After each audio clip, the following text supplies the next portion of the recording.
यहाँ पर ढांचा खड़ा किया था, वैसे ही हमारे प्रधानमंत्री यदि सोचते हैं वो दूसरे बाबर बन करके फिर यहाँ पर मस्जिद बनाएंगे तो वो समझ लें कि अब दूसरा बाबर यहाँ भारत में बर्दाश्त नहीं किया जाए। आप क्या समझते हो कि हम कोई गोलियों से डर गए थे? अगर ऐसा किसी को धोखा हो तो वो अपने धोखे को मिटा दे, क्योंकि गोलियां कम पड़ जाएंगी लेकिन सीने कम नहीं पड़ेंगे जो गोलियों का मुकाबला करने के लिए तैयार नहीं है।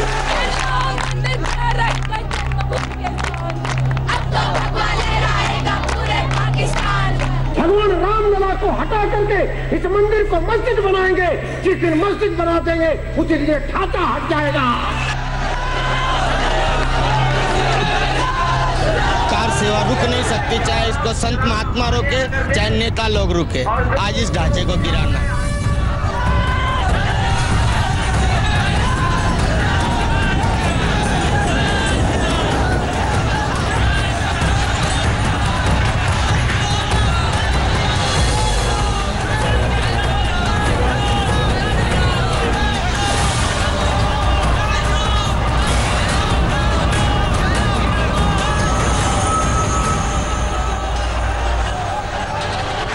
नुकीले पत्थर निकले उन पर तो कोई नहीं बैठ सकता, तो जमीन को समतल करना पड़ेगा, बैठने लायक बनाना पड़ेगा।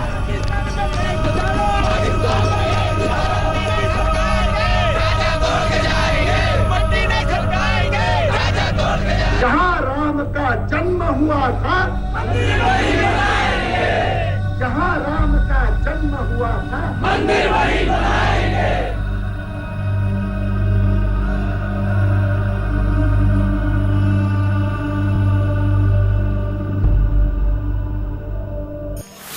जय सिया राम। अवध श्री राम की जन्मभूमि अयोध्या, एक ऐसा नाम जहां पर प्रभु श्री राम ने जन्म लिया और एक ऐसा संघर्ष जो सालों चलता रहा। अब 22 जनवरी को श्री राम जन्मभूमि में उनकी मंदिर की प्राण प्रतिष्ठा है, जिसको लेकर कई तैयारियां वहां पर चली हैं।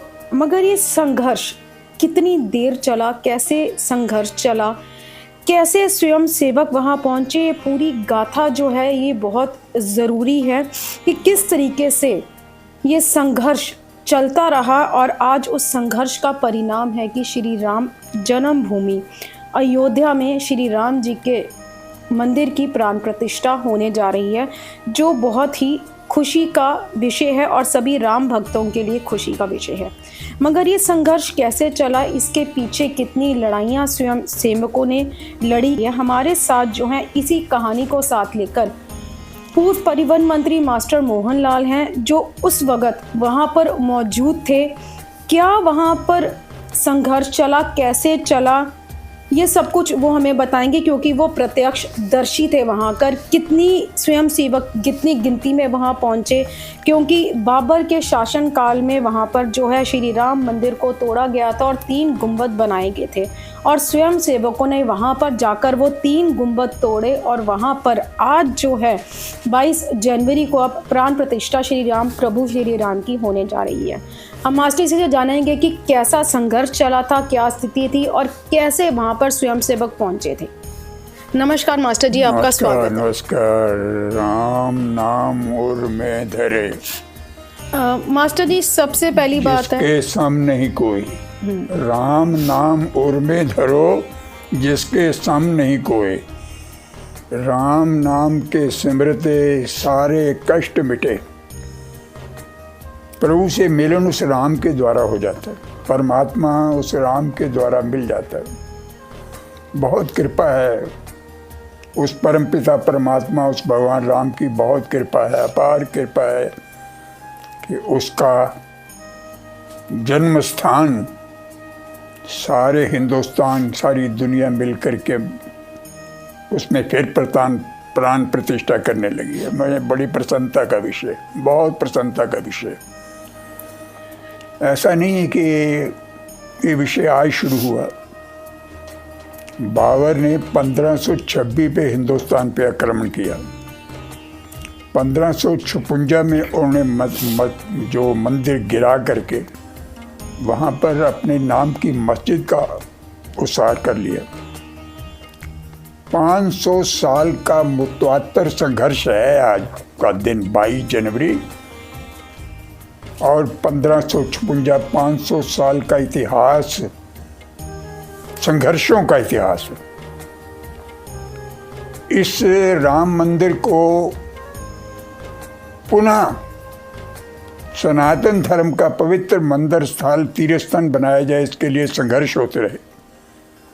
सनातनियों ने संघर्ष किए, राजा महाराजाओं ने संघर्ष किए, साधारण जनता ने संघर्ष किए, सिखों ने संघर्ष किया, निहंगों ने संघर्ष किया इस राम जन्मभूमि को स्वतंत्र कराने के लिए।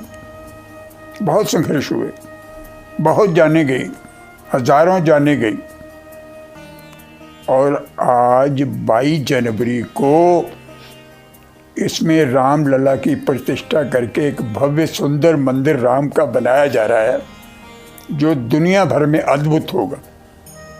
वहाँ के एयरपोर्ट का नाम भी महर्षि वाल्मीकि के नाम पे रखा गया।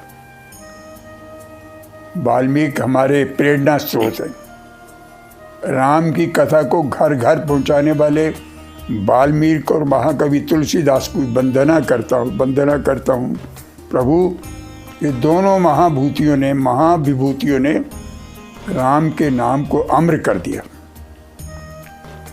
और 500 साल का इतिहास खत्म होने जा रहा है, संघर्षों का इतिहास खत्म होने जा रहा है।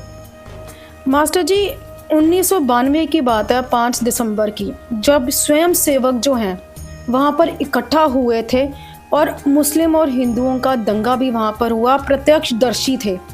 कैसे वहाँ पहुँचे थे? सरकारें उस टाइम पे, लखनऊ में भी बात चल रही थी, प्रधानमंत्री जो थे वो नरसिम्हा राव थे, उन तक भी बात पहुँची। आप वहाँ पर थे, मौके पर थे। कैसे स्वयंसेवक वहाँ पर पहुँचे और क्या दृश्य था वहाँ का, वो उसका एक झलक दीजिए। राम जन्मभूमि के 2 आंदोलन मेरी होश में चले।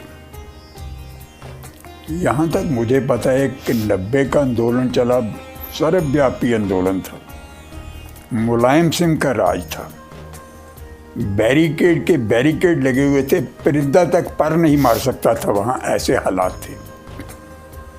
लेकिन राम के प्रेमियों के जत्थे इस प्रकार आने शुरू हुए कि मुलायम सिंह को अपना राज बचाना मुश्किल हो गया। ऐसी वहाँ पर भीड़ तंत्र इकट्ठा हो गया, इतने लोग राम प्रेमी इकट्ठे हो गए 90 में।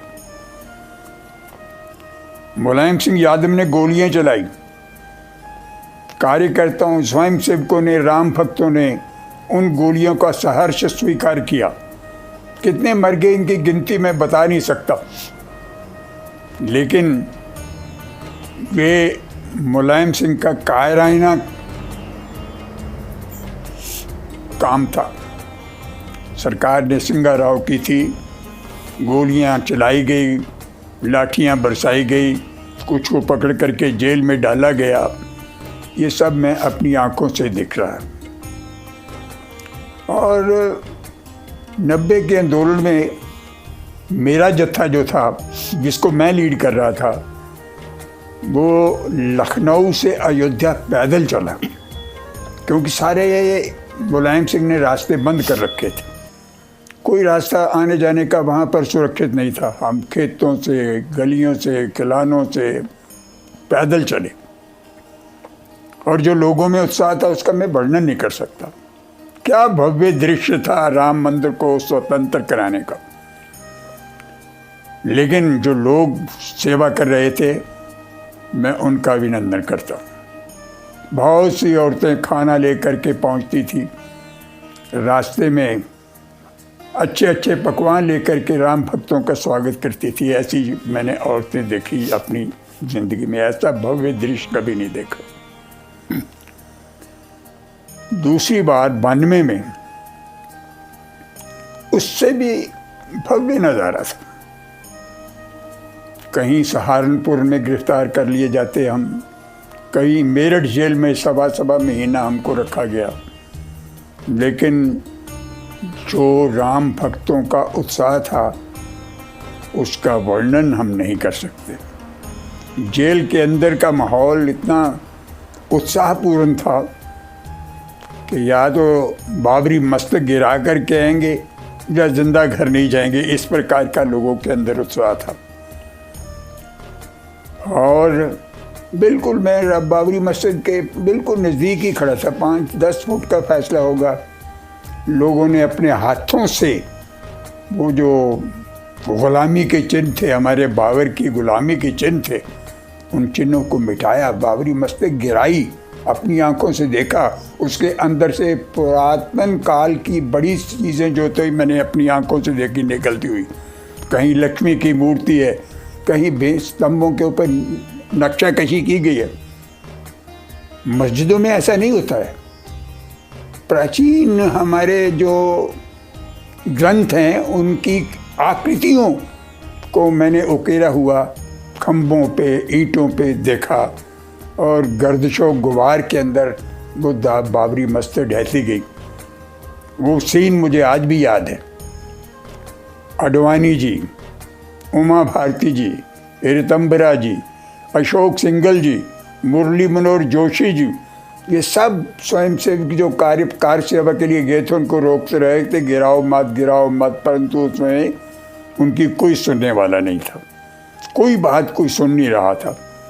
इतना जोश कार्यकर्ताओं के अंदर, स्वयंसेवकों के अंदर था, मैं शब्दों में उस उत्साह का, उस जोश का, उस श्रद्धा का, उस विश्वास का वर्णन नहीं कर सकता। मास्टर जी, एक चीज़ और थी, मैंने पढ़ा भी था और देखा भी था कि 6 दिसंबर का दिन था, 12 बजे का वक्त होगा दोपहर का। सुबह 10 बजे से स्वयंसेवक आना शुरू हो गए थे और ये तैयारियां थी, मगर वहाँ पर सुरक्षा व्यवस्था पुलिस की ओर से पुख्ता की गई थी, बैरिकेड लगा दिए गए थे। मगर 12-12:30 का वक्त ऐसा था कि 3 स्वयंसेवक जो हैं वो पता नहीं कहाँ से गुंबद पर चढ़ गए और उनके हाथों में कुल्हाड़ियाँ कहाँ से आ गई ये भी किसी को नहीं पता था। और कुल्हाड़ी से पहला गुंबद तोड़ा गया, दूसरा और तीसरा, और फिर श्री राम नाम का जो है वो एक भव्य समागम वहाँ पर देखा गया। श्री राम नाम के जय घोषों से जो है पूरा अयोध्या, पूरी अवध जो है वो रंग गई थी। वो कैसा सिलसिला था? पूनम, आपका अध्ययन, आपका मनन, आपका चिंतन अयोध्या के बारे में बड़ा अद्भुत है, और वो दृश्य भी मेरे सामने बड़ा अद्भुत है। जब कुठारी, बंदर और बहुत से लोगों को मैंने गुंबद के ऊपर देखा, कोई कुल्हाड़ी तो मैंने देखी नहीं, कोई कुछ नहीं देखा, लेकिन हाथों से जिस प्रकार जोश के साथ उसको तोड़ा जा रहा था, मैं समझता था कि वो रौद्र रूप था उन स्वयंसेवकों का, गुस्सा था उनके मन के अंदर, जिस प्रकार का वो मस्जिद को तोड़ रहे थे। अडवाणी जी और ये बाकी लोग सारे रोक रहे थे, लेकिन कार्यकर्ता थम नहीं रहे थे। ना पुलिस की चिंता थी, ना बैरिकेड की चिंता थी। सब स्वयंसेवकों को यही लगता था कि गुलामी का वो चिन्ह बाबरी मस्जिद हटना चाहिए। इसी प्रकार हमने विश्वनाथ मंदिर, शिव जी का मंदिर जो देखा, मथुरा का जो मंदिर है कृष्ण का, भगवान का देखा, उसके साथ साथ जो मस्जिदें हैं जोड़ी गई और हिंदू आस्था के ऊपर बहुत प्रहार किए गए। वो प्रहार सनातन धर्म को मानने वाले लोगों के दिलों के ऊपर प्रहार करते हैं। तो ये कैसा आचरण था कि पवित्र मंदिरों को तोड़ करके वहाँ मस्जिदें स्थापित की गई। अब देश आज़ाद है, इस आज़ाद देश के अंदर ये जितने भी स्थान जिनके ऊपर मंदिरों के ऊपर मस्जिदें बनाई गई हैं, मुस्लिमों को स्वयं उन पवित्र स्थानों को हिंदुओं के हवाले करना चाहिए और एक सद्भावना का वातावरण इस देश के अंदर पैदा होना चाहिए। सारे देश के अंदर एक बड़ा सुंदर वातावरण पैदा होना चाहिए। मुस्लिम स्वयं इसके लिए प्रयत्न करें कि हम हिंदुओं के जो तोड़े गए मंदिर हैं, जो पूजा स्थल थे हिंदुओं को, वो स्वयं हम हिंदुओं को दे दें और अपनी मस्जिदें हैं जो अलग बना लें। मास्टरी, दंगों का दौर भी शुरू हुआ था उस वक्त, दंगे भी हुए, तो वो भी आपके आंखों के सामने हुए होंगे। मेरी वो आंखों मंजर के कैसा सामने था? सारे कोई किसी का सिर काट रहा है, कोई किसी का सिर काट रहा है, वो अच्छी बात नहीं थी। एक बाबरी मस्जिद ढहने से तुम लाखों मुसलमान हिंदुओं के सिर काट दो, ये अच्छी बात नहीं थी। ये भी हुआ बड़ा घिनौना कांड, एक षड्यंत्र के तहत हुआ, इसके ऊपर राजनीति की गई। पर मैं बीजेपी और संघ का इसमें जो योगदान है अनुकरणीय है, अनुपम है, अद्भुत योगदान है। इसके प्रति मैं श्रद्धा का भाव करता हूँ। इसके पीछे कोई राजनीति नहीं है, संघ की भी राजनीति नहीं है, बीजेपी की राजनीति नहीं है। ये हिंदू आस्था का प्रश्न था कि उनके भगवान राम का जो मंदिर है स्वतंत्र हो और उसमें बेरोक टोक राम को मानने वाले आ जा सके। इसमें कुछ एक मुसलमानों का भी बड़ा सहयोग रहा। उन्होंने सुप्रीम कोर्ट के फैसले को बड़ी सम्मान के साथ स्वीकार किया। सुप्रीम कोर्ट ने जो कहा कि यह राम मंदिर है, यहाँ बाबरी मस्जिद नहीं थी, मस्जिद नाम की कोई चीज़ नहीं थी, मंदिर था, ऐसा सुप्रीम कोर्ट का निर्णय भी बड़ा अद्भुत था। जब मास्टर जी बीच में आपको रोक रही हूँ, जब सुप्रीम कोर्ट का इतना सादा दंगा होने के बाद और ये जब सुप्रीम कोर्ट का निर्णय आया जहाँ पर ये स्पष्ट हो गया कि ये राम जन्मभूमि है, अवध है, श्री राम की जन्मभूमि है और इसमें राम जी के चिन्ह मिल रहे हैं और सबसे बड़ी बात है पुरानी प्रतिमा भी राम जी की निकली है। तो वो कैसा मंजर था आप लोगों के लिए, क्योंकि आप लोगों ने संघर्ष किया था उस चीज़ के लिए? यकीनन मैंने कम से कम बहुत संघर्ष किया उसके लिए। मैंने क्या मतलब, संघ और बीजेपी के संयुक्त प्रयास ने बहुत संघर्ष किया। उस भव्य मंदिर को स्वतंत्र कराने के लिए बहुत ज़्यादा कुर्बानियाँ संघ और बीजेपी के कार्यकर्ताओं ने दी, राम भक्तों ने दी और राजनीति से परे हट करके दी। मैं उन मुसलमान भाइयों की बड़ा आभारी हूँ जिन्होंने सहर्ष उस बाबरी मस्जिद को हिंदुओं के हवाले किया और मस्जिद के लिए 5 एकड़ अलग सी ज़मीन जो है मुसलमानों को सरकार ने अलाट कर दी, ये भी है। और ये एक बात बड़ी अजीब है कि कल्याण सिंह की सरकार को बर्खास्त करना पड़ा, नरसिंह राव को उस समय। ये सबसे बड़ी कुर्बानी कल्याण सिंह की। तो कल्याण सिंह जी जो हमारे नेता थे, उन्होंने कहा कि ये राम के लिए एक राज क्या कई राज छोड़ने पड़े तो मुझे छोड़ूंगा, परंतु राम का नाम नहीं छोड़ सकता, राम का मंदिर नहीं मैं छोड़ सकता। ऐसे ऐसे बड़े। मास्टर जी अब जो है ये नरेंद्र मोदी जी की सरकार है जो अब राम मंदिर बनवाने जा रही है, एक सपना जो है उसको पूरा करने जा रही है, क्या कहना चाहोगे? नरेंद्र भाई मोदी तो निमित्त मात्र हैं, जजमान हैं। इसके पीछे लाखों करोड़ों राम भक्तों का योगदान है इस मंदिर के बनाने में। आप राम लल्ला अपने ओरिजिनल मौलिक स्थान पे विराजमान होंगे। एक करोड़ों हिंदुओं की आस्था उसके साथ जुड़ी हुई है। मोदी और योगी आदित्यनाथ के गुरु अवैधनाथ वो मेंबर पार्लियामेंट रहे, अशोक सिंघल जो इस सारे आंदोलनों के प्रणेता थे, उनका योगदान कई गुना अधिक है। मोदी एक सिंबॉलिक प्रधानमंत्री होने के नाते सिंबॉलिक जजमान के तौर पर और योगी एज ए मुख्यमंत्री जजमान के तौर पर रामलला के प्राण प्रतिष्ठा के समय मौजूद रहेंगे। ये अच्छी बात है। देश के प्रधानमंत्री हैं और एक उस स्टेट के मुख्यमंत्री हैं, वहाँ विराजमान हो रहे हैं। सरकार की ओर से एक नया रूप दिया जा रहा है अवध को।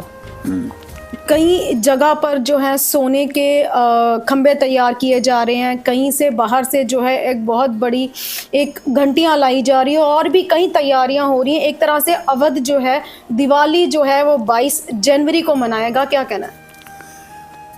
22 जनवरी का दिन बड़ा महत्वपूर्ण दिन है।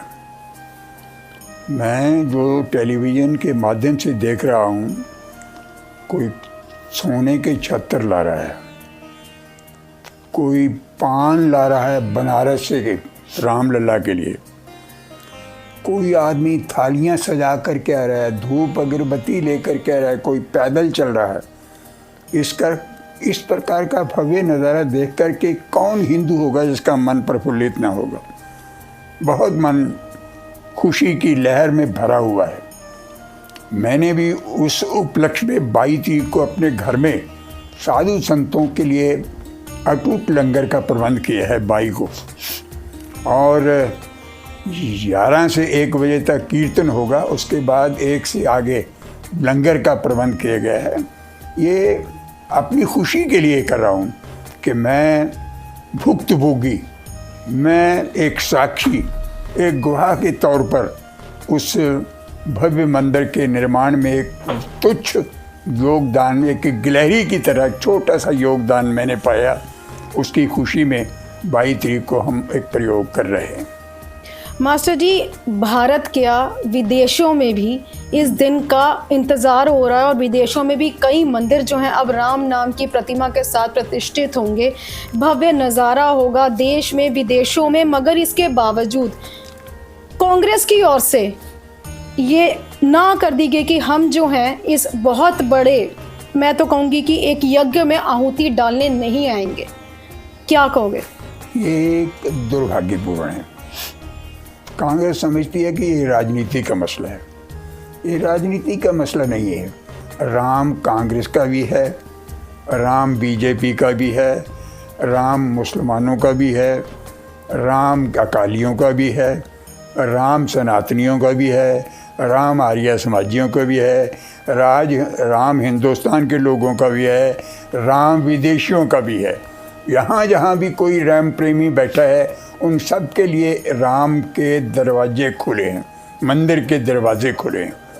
और कोई बिरला ही आदमी होगा जो मोदी की आलोचना करे या योगी आदित्यनाथ की आलोचना करे। आलोचना का प्रश्न ही नहीं है, ये तो लोगों की श्रद्धा का प्रश्न है। श्रद्धा में किसी प्रकार का कोई प्रश्न ही नहीं उठता। ये राम के प्रति लोगों की अगाध श्रद्धा का मसला है कि रामलला की 22 जनवरी को प्राण प्रतिष्ठा हो रही है।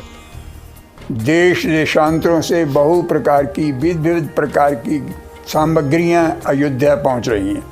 अयोध्या को फिर वही पुराना भव्य रूप दिया जा रहा है जिसका तुलसीदास जी ने अयोध्या का वर्णन किया। क्या उत्तरकांड में अयोध्या का जो स्वर्णिम वर्णन तुलसीदास जी ने किया है, ऐसा इतिहास में ऐसा किसी महाकाव्य में नहीं किया गया जैसा तुलसी ने अयोध्या का वर्णन किया है। सो वो अयोध्या अपने पुराने रूप के अंदर आएगी, इसका मुझे पूरा विश्वास है। मास्टर जी, अंत में जो है आप राम भक्तों को क्या संदेश देना चाहोगे जो इतनी अंतराल के बाद, मैं तो ये कहूँगी कि प्रभु श्री रामलला की प्राण प्रतिष्ठा नहीं हो रही है, वो खुद अब अयोध्या में विराजमान होने जा रहे हैं। क्या कहना चाहोगे देशवासियों को? मैं दुनिया भर के राम भक्तों को, राम सेवकों को जो अयोध्या में पहुँचे उनका अभिनंदन करता हूँ। जिनकी इस आंदोलन के अंदर मृत्यु हो गई उन परिवारों के प्रति संवेदना व्यक्त करता हूँ। परमपिता परमात्मा वो भगवान राम उन परिवारों पे कृपा करें। एक 95 साल की बूढ़ी भी वो बंगाल से चल कर के अयोध्या पहुंच रही है और खुशी खुशी सब कुछ हो रहा है। सो मैं राम भक्तों को प्रणाम करता हूँ, राम को प्रणाम करता हूँ, अयोध्या को प्रणाम करता हूँ, सरयू नदी को प्रणाम करता हूँ और तुलसीदास के प्रति, महाकवि तुलसीदास जी के प्रति, महाकवि वाल्मीकि के प्रति मैं श्रद्धा सुमन अर्पित करता हूँ। प्रभु राम हम सबको इस पवित्र हिंदुस्तान की धरती के ऊपर फलता फूलता देखे। हिंदुस्तान क्या दुनिया भर में राम राज्य स्थापित हो, ये मेरी मनोकामना है। राम राज्य जिसको हम यूटोपियन स्टेट कहते हैं राजनीति के अंदर, वो यूटोपियन स्टेट के लिए दुनिया भर के सभी राजनेता प्रयत्न कर रहे हैं कि हमारे देश में राम राज्य हो, महात्मा गांधी की कल्पना साकार हो। इस प्रकार का प्रयास दुनिया भर के नेता कर रहे हैं कि राम राज्य हो। राम राज्य, क्या मतलब? राम गद्दी पे बैठे हैं तो दैविक भौतिक दैहिक तापा राम राज्य काहू न व्यापा। राम के राज्य में किसी को किसी प्रकार की शारीरिक आध्यात्मिक भौतिक कोई बीमारी नहीं। सब नर कर ही परस्पर प्रेमा, सब आदमी अपने आप में प्रेम कर रहे हैं, कोई किसी से वैमनस्य नहीं कर रहा। राम के राज्य में नदियाँ शीतल अमृत के समान पानी लेकर के बह रही हैं। राम के राज्य में कोई भी दुकानदार अपने घरों को या दुकानों को ताला नहीं लगा रहा। राम के राज्य में हीरे मोती जवाहरात का व्यापार हो रहा है और ना कोई अबुद्ध ना लक्षणहीन। राम के राज्य में ना कोई अबुद्ध है, अबुद्ध बने मूर्ख, ना कोई मूर्ख है। राम के राज्य में ना कोई कुलक्षण है। सब नर कर ही परस्पर प्रीति, सब आदमी सिर्फ एक दूसरे के साथ प्रेम के साथ करें। और सीता माँ राम के इस पवित्र भवन में सबके लिए एक भोजन तैयार करती हैं। सब सुंदर भवन है। ऐसे सुंदर भवन में प्रभु राम विराजमान हो रहे हैं। देशवासियों को मुबारकबाद। और पूनम के इस साहसिक प्रयास की मैं सराहना करता हूँ कि राम के इस आंदोलन में उनके टेलीविज़न के माध्यम से राम का नाम घर घर पहुँचेगा। राम का पवित्र नाम सबके हृदयों में स्थापित होगा, ऐसी मुझे कामना है। बहुत कृपा। राम सौंदर्य, शौर्य और शीलता के, समानता के प्रतीक है। ऐसा भव्य व्यक्तित्व बड़ी सदियों के बाद पैदा होता है। भगवान श्री राम के चरणों में प्रणाम। धन्यवाद मास्टर जी।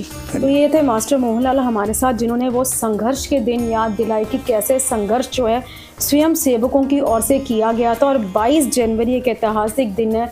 मैं तो ये कहूँगी कि श्री राम लल्ला की मूर्ति के प्राण प्रतिष्ठा नहीं, श्री राम जी खुद अयोध्या अवध में विराजमान होंगे। और आप सबसे मेरा अनुरोध है कि अयोध्या जाएं, श्री राम लल्ला के दर्शन करें और जीवन को पावन करें। नमस्कार। ऐसे ही और इंटरव्यूज़ को देखने के लिए आप स्पीड नेशन पंजाब के यूट्यूब चैनल को सब्सक्राइब और फेसबुक चैनल को लाइक और शेयर ज़रूर करें। जय सिया राम।